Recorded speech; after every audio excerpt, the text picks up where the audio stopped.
tem dado graça a essa igreja, né? E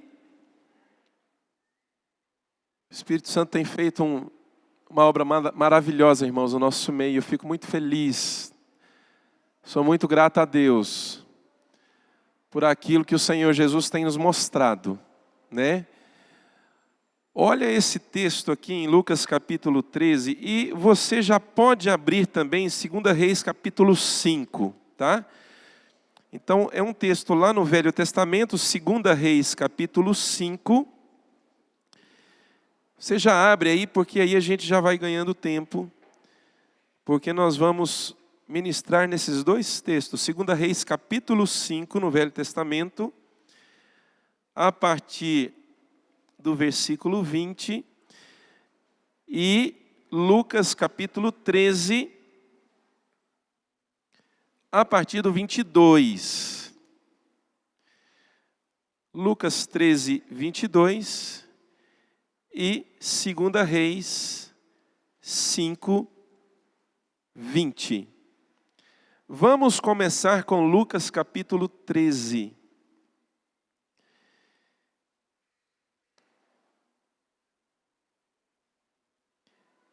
Diz assim, ó. Presta atenção nesse texto. Depois Jesus foi pelas cidades e povoados e ensinava.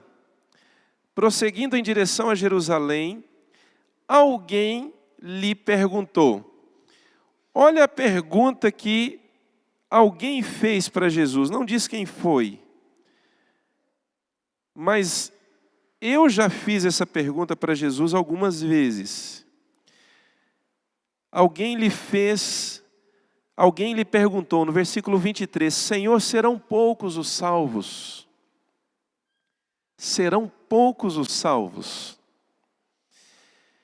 Então Jesus lhe disse, esforcem-se para entrar pela porta estreita, porque eu lhes digo que muitos tentarão entrar e não conseguirão.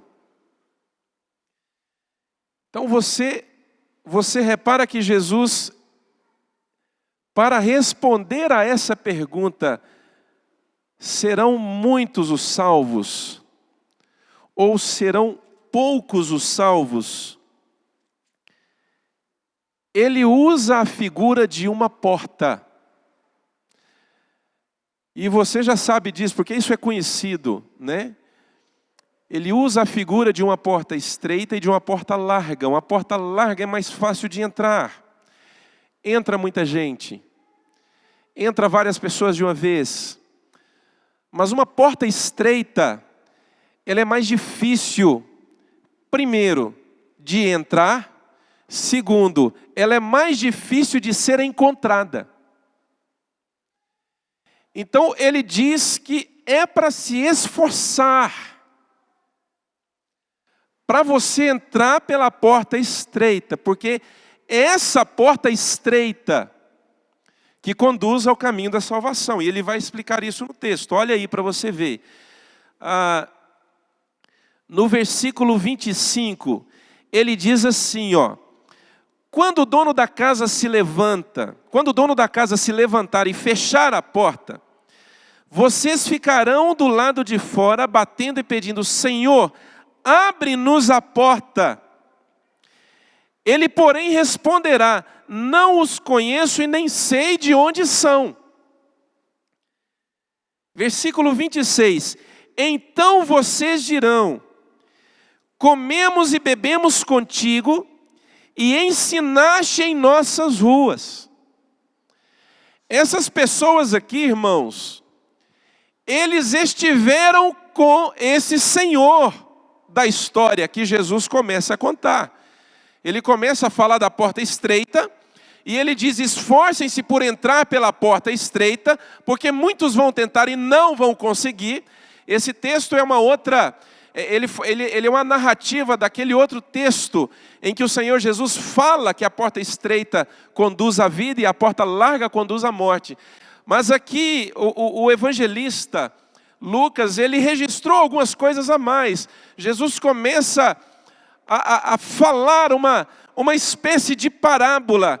E ele diz que vai chegar o momento em que o dono da casa vai levantar-se e fechar a porta, e vocês ficarão do lado de fora, batendo e pedindo: Senhor, abre-nos a porta. Ele, porém, responderá: não os conheço e nem sei de onde vocês são.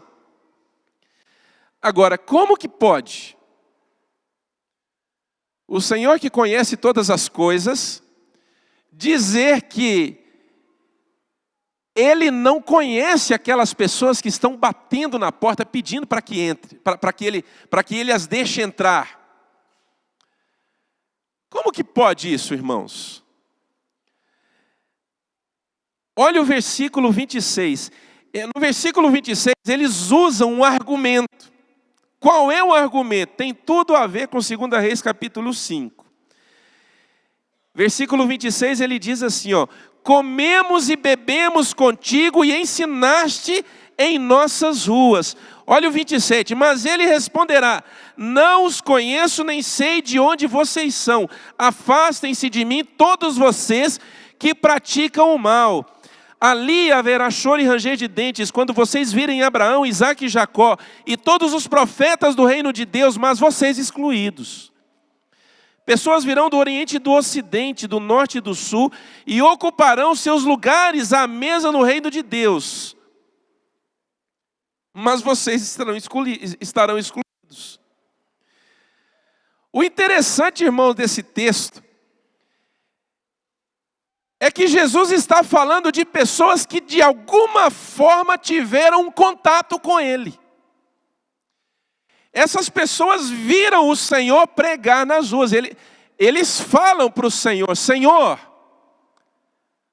ensinaste nas nossas ruas. Comemos contigo na mesa. Ou seja, de alguma forma, irmãos, essas pessoas, elas tiveram um contato com o Senhor. Mas por causa de algum motivo, esse contato que elas tiveram com o Senhor não foi suficiente para garantir para elas um lugar no reino dos céus. E eles usam esse argumento. Eles dizem: Senhor, nós vimos o Senhor pregar. Nós até fomos convidados para jantar com o Senhor. O Senhor não se lembra? Nós sentamos na mesa com o Senhor, nós comemos com o Senhor. E ele diz assim: afastem-se de mim, eu não conheço vocês. Afastem-se de mim, vocês que praticam a iniquidade. O texto, irmãos, dá uma pista para nós. Por que o Senhor estava falando aquilo para aquelas pessoas? Presta atenção. Ele diz assim: afastem-se de mim, vocês que praticam o mal. Opa, peraí, tem um negócio aí. Olha, eles tiveram contato com Jesus, mas continuaram praticando o mal. Eles tiveram contato com Jesus, mas o contato com Jesus que eles tiveram não os levou a uma mudança de vida. O negócio agora ficou sério, irmãos. Essas pessoas viram o Senhor curar. Essas pessoas ouviram a pregação, e não foi do pastor Stanley. Ouviram a pregação do próprio Senhor Jesus. Mas esse contato que eles têm com o Mestre, irmãos, não gerou uma mudança de vida no coração deles. Presta atenção.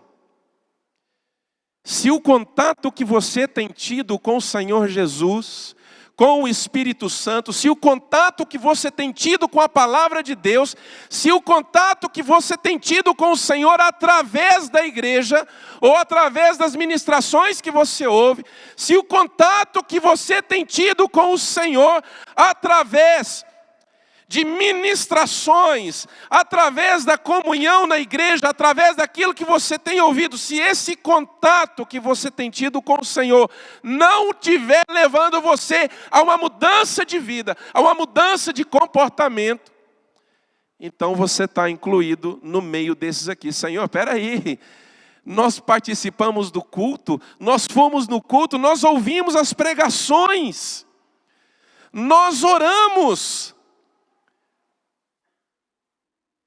Irmãos, muitas vezes nós vamos vivendo um estilo de vida aonde ir para a igreja e ter esse contato com a igreja, de alguma forma ter esse contato com o Senhor, muitas vezes sentir o toque do Senhor, muitas vezes ouvir a voz do Senhor. Nós vamos vivendo um estilo de vida, irmãos, em que isso não faz mais diferença na nossa vida.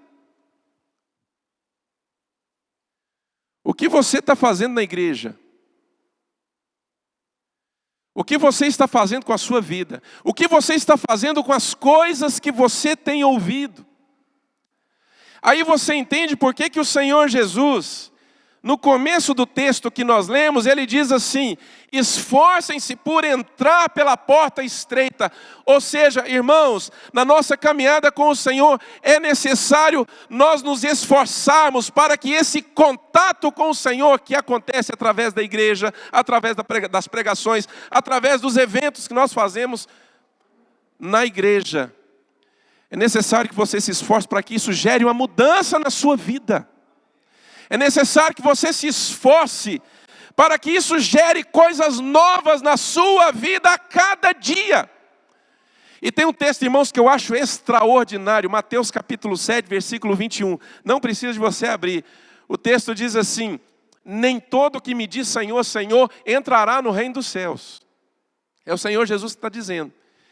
E aí o texto diz assim, o Senhor Jesus continua dizendo assim: porque muitos naquele dia me dirão, Senhor, em teu nome expulsamos demônios, em teu nome nós fizemos milagres, em teu nome nós curamos enfermos. E a resposta do Senhor é exatamente essa que ele deu para esse grupo aqui: não conheço vocês, afastem-se de mim, vocês que praticam a iniquidade.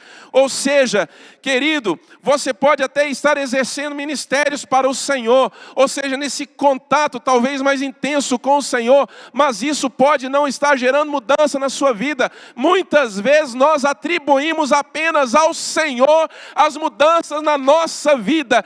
Querido, Deus faz a sua obra poderosa na nossa vida, mas eu preciso permitir que Ele faça isso na minha vida. Eu preciso deixar que Ele mude a minha vida. Eu preciso deixar que as pregações, as ministrações, as canções me levem a uma mudança de comportamento. Eu preciso, irmãos, permitir que o que diz a palavra de Deus gere uma mudança de atitude na minha vida. É o contato com Jesus que de fato vai me transformando a cada dia, porque eu ouço e obedeço. Nós às vezes passamos anos da nossa vida pedindo orações por coisa que nós mesmos podemos resolver na nossa vida. Nós passamos às vezes anos da nossa vida pedindo oração por coisas que na verdade exigem apenas uma firme decisão na nossa vida. Agora você entendeu o que aconteceu. Olha 2 Reis capítulo 5, é uma história fantástica. E tem tudo a ver com isso que nós estamos falando.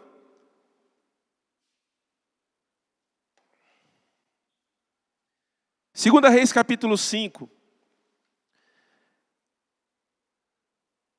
Vamos pegar, deixa eu rapidamente explicar o contexto da história aqui. É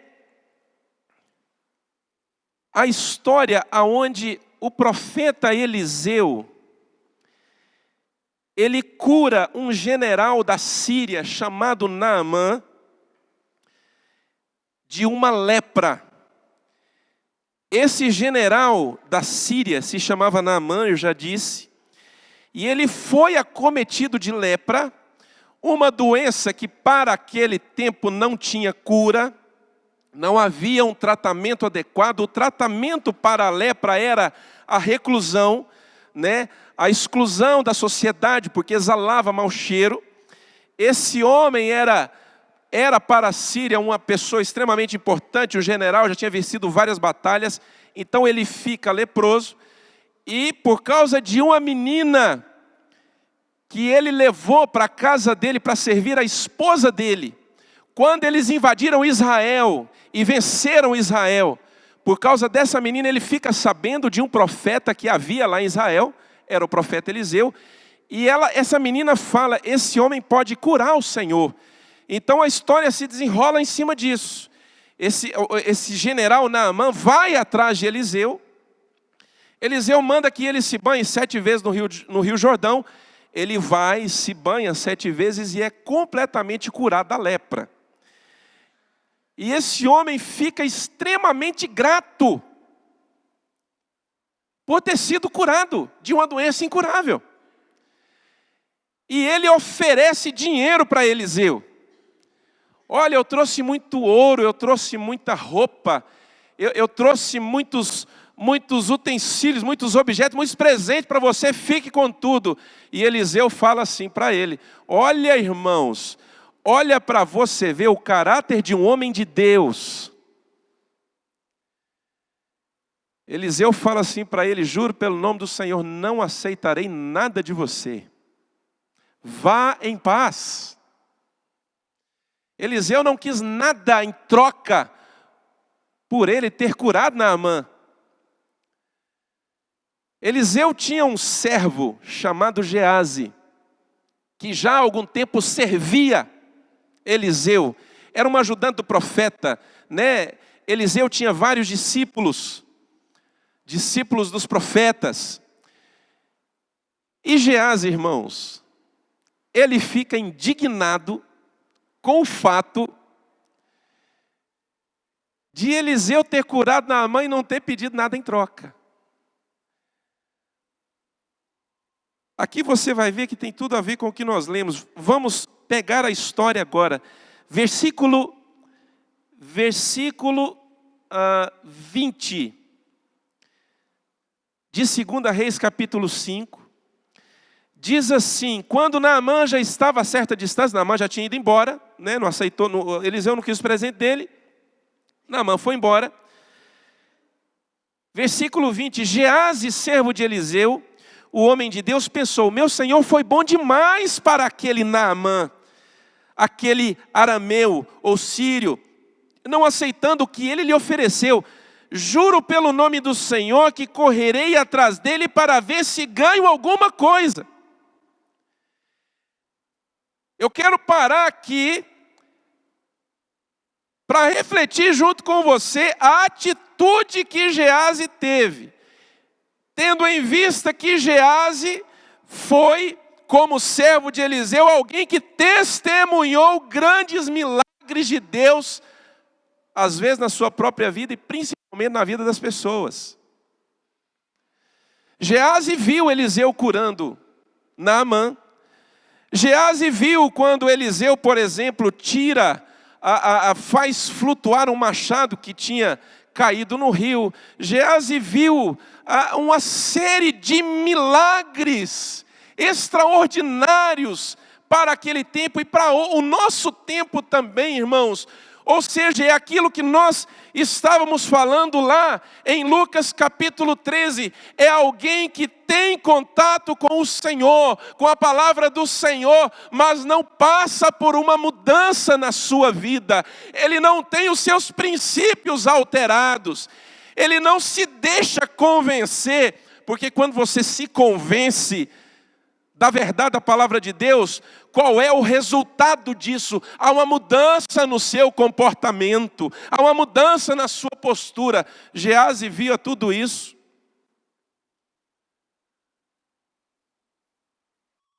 Mas nesse momento, aquilo que de fato estava no seu coração é exposto na forma de uma atitude completamente reprovável. Irmãos, Geazi fica indignado com a decisão de Eliseu. Ele fala assim, não, peraí, Eliseu, o meu senhor foi bom demais com esse Naamã. Esse cara entra aqui no nosso país, leva um monte de gente de escravo, mata um monte de gente, e agora meu senhor cura ele, e não aceita nada em troca, não. Olha, irmãos, ele usa o nome de Deus para elaborar um plano mentiroso para enganar, ele usa o nome de Deus. Ele diz: juro pelo nome do Senhor que eu vou atrás dele e vou tirar alguma coisa dele. Irmãos, nós fazemos parte de uma geração que gosta do mover, que vai atrás do mover. Nós fazemos parte de uma geração que coleciona palavras, pregações de pregadores famosos. Nós fazemos parte de uma geração que compartilha pelas redes sociais mensagens, frases ditas gospel. Nós fazemos parte de uma geração que talvez anda centenas de quilômetros para ir atrás de grandes pregadores, mas uma geração que, apesar de todo esse contato com aquilo que muitas vezes vem do Senhor, não tem uma mudança na sua vida, uma mudança no seu comportamento, não tem no seu caminhar refletido que o contato com o Senhor Jesus, de fato, tem gerado nele uma vida, sabe? E eu não falo de viver bem, mas eu falo de você mudar o seu comportamento, mudar as suas decisões, mudar o seu pensamento.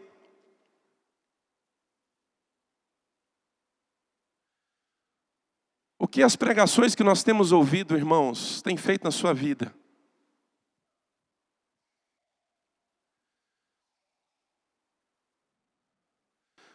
O que os nossos eventos, o que as nossas canções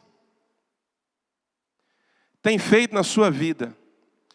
Jesus fala de nos esforçarmos para entrar pela porta estreita, porque muitos tentarão e não vão conseguir.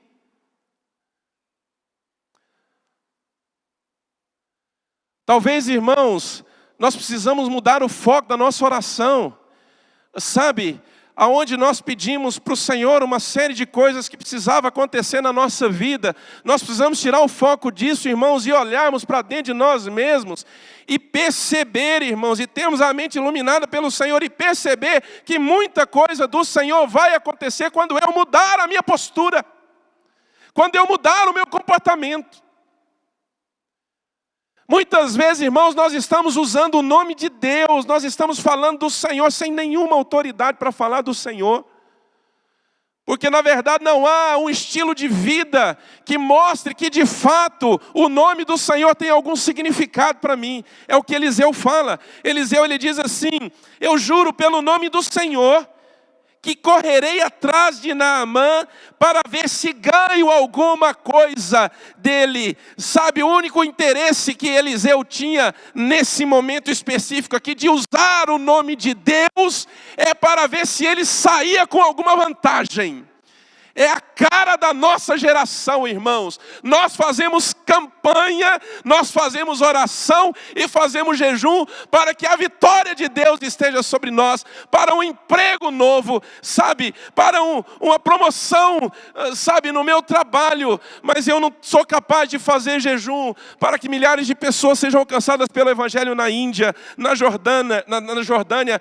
Sabe, irmãos, eu tenho dificuldade em pensar em fazer jejum para que de fato haja uma mudança na minha própria vida, para que eu deixe de ser endurecido, para que eu deixe de ser teimoso, para que eu deixe de ser turrão. Ao invés de nos esforçarmos, irmãos, para entrar pela porta estreita, o nosso esforço é usar o nome de Deus para tirar alguma vantagem, para ganhar alguma coisa.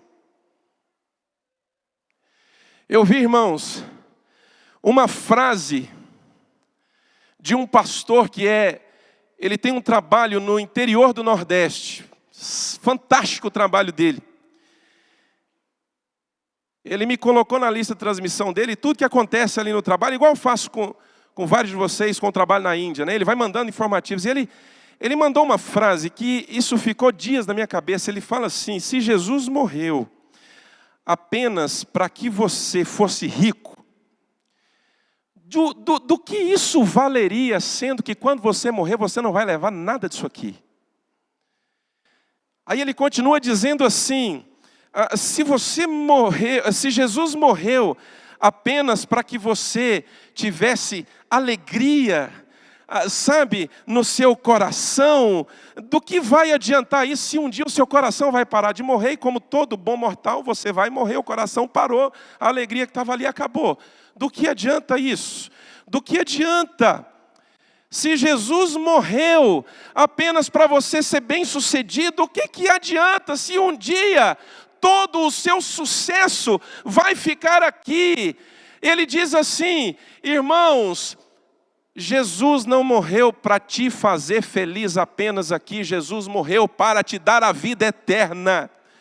Eu preciso, irmãos, começar a tirar os meus olhos dessa terra. Eu preciso começar a tirar os meus olhos, sabe, dos presentes que eu posso ganhar de pessoas que talvez são abençoadas de alguma forma pela minha vida. Eu preciso tirar os meus olhos daqui e começar a colocar os meus olhos naquilo que é eterno, naquilo que o Senhor prometeu. Irmãos, a nossa herança não está nesse mundo.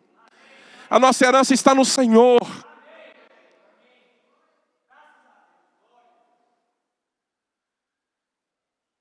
Eu preciso mudar o alvo da minha oração e pedir, Senhor, eu coloco diante de Ti o meu coração endurecido, que há anos ouve a Tua palavra, mas nunca teve coragem de tomar decisões que de fato vão mudar a minha vida.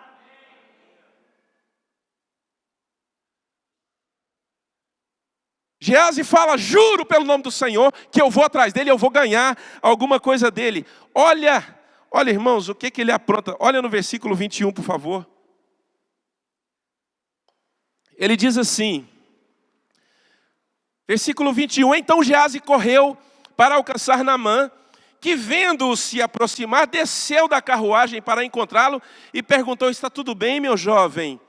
Geazi respondeu, sim, está tudo bem, mas o meu senhor Eliseu enviou-me para dizer que 2 jovens discípulos dele acabaram de chegar lá em casa, vindos lá dos montes de Efraim.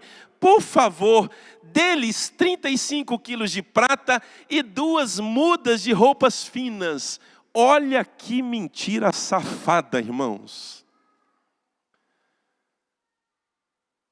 Ele usa o nome de Deus, ele usa o nome de Eliseu, ele arma uma mentira, irmãos, para tirar vantagem. Irmãos, eu tenho ficado estarrecido com quanta coisa nós somos capazes de fazer, ainda que carreguemos o nome de crentes.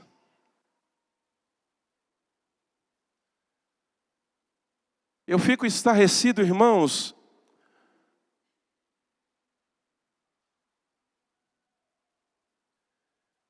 com que muitas vezes, irmãos, nós não somos capazes de fazer, ainda que frequentemos a igreja e venhamos e passemos anos da nossa vida ouvindo a palavra do Senhor. Coisas que nós não conseguimos fazer. Como amar o próximo,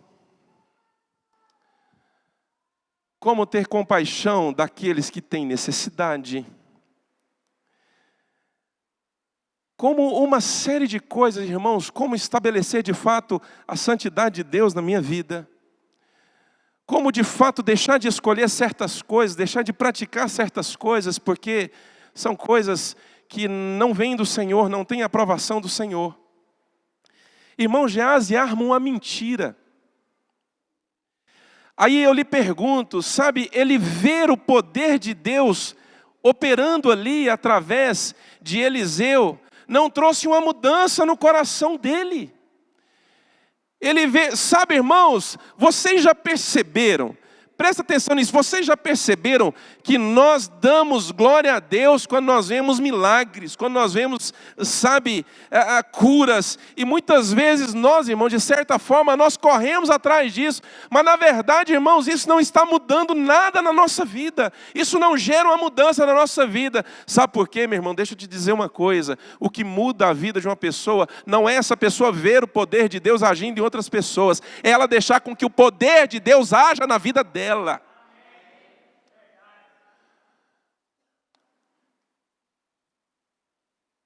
O que muda a vida de uma pessoa não é ela testemunhar uma grande cura ou o crescimento do ministério. Irmãos, eu cheguei sábado lá no acampamento dos jovens e eu fiquei tão feliz. Primeiro porque eu estava atrasado 40 minutos com o pão, porque eu levei o pão e eu não apanhei na hora que eu cheguei. Graças a Deus.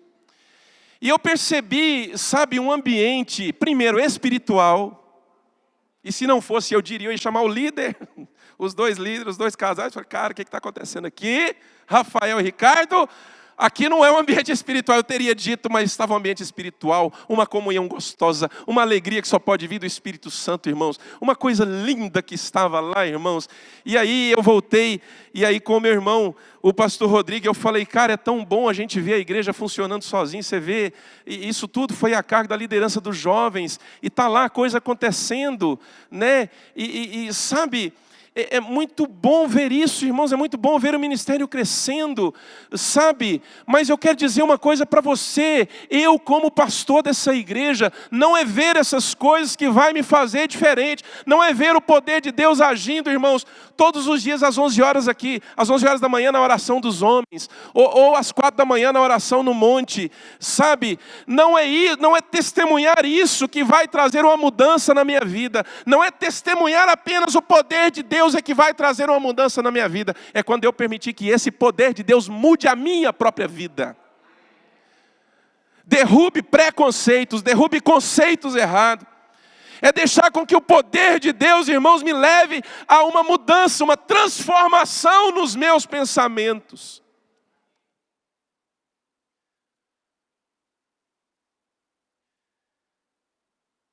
Olha o versículo 23. A resposta de Naamã, claro, respondeu Naamã. Aliás, é o seguinte, você pediu 35 quilos de prata, então leve 70 quilos. Irmãos, Naamã estava tão grato com a cura que Geazi chega e pede 35. Olha, o meu senhor Eliseu mandou eu pegar, mentira, não mandou nada, isso é invenção dele. Era uma mentira descarada, sem vergonha. Mas ele fala, o meu senhor mandou eu pegar 35 quilos de prata com você. Aí Naamã fala, não, leva 70. Ele estava tão feliz, irmãos. Pensa, o homem estava com a doença incurável, foi curado, estava todo o coração, estava todo generoso. Aqui 35, rapaz, é muito pouco, leva 70. Aí, claro, respondeu Naamã, leve 70 quilos. Ele insistiu com Geazi para que os aceitasse. Eu imagino Geazi, né? Não, 70 não, é muito. Que é isso? Só 35? Não, Geazi, leva 70. Foi o seu senhor que mandou, né? E vamos ser generosos. Ele insistiu com Geazi para que os aceitasse e colocou 70 quilos de prata em 2 sacolas com as 2 mudas de roupas que ele havia pedido, entregando tudo a 2 de seus servos, os quais foram à frente de Geazi, levando as sacolas. Quando Geazi chegou à colina onde morava, pegou as sacolas das mãos dos servos e as guardou em casa. Mandou os homens de volta e eles partiram. Depois entrou e apresentou-se ao seu senhor Eliseu. E este perguntou, onde você esteve, Geazi? Geazi respondeu, teu servo não foi a lugar algum, fiquei aqui o tempo inteiro, estava vendo os gols da rodada aqui. Você viu que o Flamengo perdeu de 3-0 de não sei quem lá, Eliseu? Como que alguém que testemunha o poder de Deus pode ter uma disposição mental reprovável, irmãos? Como que eu permito me envolver com pornografia? Como que eu me permito envolver com negócios ilícitos? Como que eu me permito me envolver com mentiras? Como que eu me permito me envolver com frieza, irmãos, sendo ou carregando a bandeira de crente no Senhor Jesus? O que me choca, irmãos, nesse texto,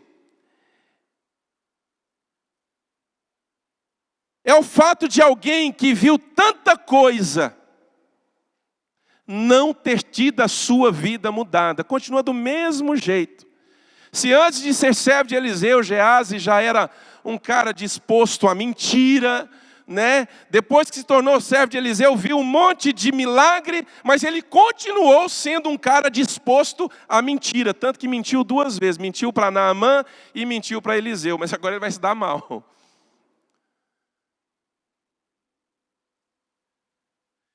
Irmãos, presta atenção.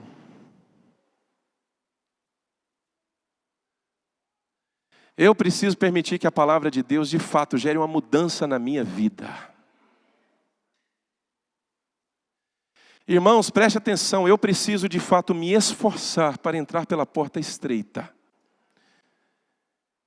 E isso significa não apenas buscar o Senhor, mas permitir com que essa busca pelo Senhor possa, de fato, trazer uma transformação na minha vida.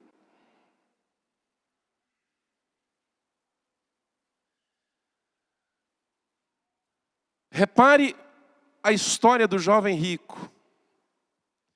Ele chega para Jesus e fala assim: Senhor, o que eu faço para entrar no reino dos céus? O Senhor Jesus fala assim: olha, obedeça aos mandamentos, né? Não matarás, não roubarás, honra teu pai e a tua mãe. E uma série de coisas Jesus fala para ele fala assim: Senhor, eu tenho obedecido isso desde a minha adolescência. Aí Jesus fala assim para ele: então, pega todas as suas coisas, vende, dá aos pobres e vem e me segue. E você vai ter um lugar no reino dos céus. E o texto lá diz que ele saiu triste, porque tinha muita coisa, não quis se desfazer. Eu não vou entrar na questão do que ele tinha, mas eu vou entrar na seguinte questão: foi alguém que teve contato com Jesus pessoalmente e não foi transformado por Jesus, porque não quis se desprender daquilo que o prendia. Tem muita coisa que prende a nossa vida, mas nós estamos firmes na igreja. Tem muita coisa que tem sido embaraço para os nossos pés. Hebreus capítulo 12, a partir do versículo 1, o autor de Hebreus fala assim: por isso, livrando-nos de todo o embaraço e do pecado que tenazmente nos assedia, corramos com perseverança a carreira que nos foi proposta, tendo os nossos olhos fitos em Jesus, autor e consumador da nossa fé. Sabe, irmãos, muitas vezes nós temos carregado embaraços nos pés, sabe? Nós temos tido os joelhos vacilantes, mas estamos firmes nas reuniões da igreja. Estão entendendo? Querido, em nome de Jesus, permita com que a sua frequência na igreja, com que a sua vida na igreja, com que o seu contato com a palavra do Senhor possa de fato mudar a sua vida, te libertar de vícios, te libertar, irmãos, de uma disposição mental reprovável. Posso ouvir um amém mais animado da igreja? Olha o que diz aqui o versículo 26 para nós terminarmos. Né? Geazi responde lá para Eliseu: teu servo não foi a lugar algum. Mas Eliseu lhe disse: você acha que eu não estava com você em espírito, quando o homem desceu da carruagem para encontrar-se com você? Está falando de Naamã. Este não era o momento de aceitar prata nem roupas, Eliseu, e nem de cobiçar olivais, vinhas, ovelhas, bois, servos e servas. Não era o momento. Por isso a lepra de Naamã atingirá você e seus descendentes para sempre. Então Geazi saiu da presença de Eliseu, já leproso, todo esbranquiçado. Fala ali na minha versão. Eliseu fala para Geazi: olha, esse não era o momento de você cobiçar as coisas. Sabe, irmãos, um dos sinais de que algo não mudou na nossa vida é que nós não conseguimos ser espirituais. Nós vivemos na igreja, mas não conseguimos ser espirituais. Nós não conseguimos ter discernimento. Em nome de Jesus, eu declaro um espírito de sabedoria e discernimento na sua vida. Eu declaro em nome de Jesus, uma unção do Senhor na sua vida. Não é para te fazer próspero ou para te fazer feliz, mas para mudar o seu comportamento. Para que você seja um homem de Deus, uma mulher de Deus. Para que você seja de fato o fogo do Senhor, aonde for, aonde quer que você for, aonde você for passar, para que você seja de fato testemunho do Senhor. Se permita ser transformado pela unção de Deus que tem estado nesse lugar. Se permita ser transformado pela palavra do Senhor que tem sido tão pregada nesse lugar. Se permita ser transformado, não apenas para que você seja feliz, mas para que você seja salvo. Não apenas para que você tenha uma promoção no emprego, um carro melhor, uma casa melhor, uma casa própria, mas para que você receba a herança eterna que o Senhor prometeu àqueles que o amam. Nem olhos viram, nem ouvidos ouviram, nem jamais penetrou em coração humano o que Deus tem preparado para aqueles que o amam. Aí eu termino lá em João, no Evangelho de João, quando Jesus disse assim: quem tem os meus mandamentos e lhes obedece, esse é o que me ama. Vamos ficar de pé, irmãos. Aleluia.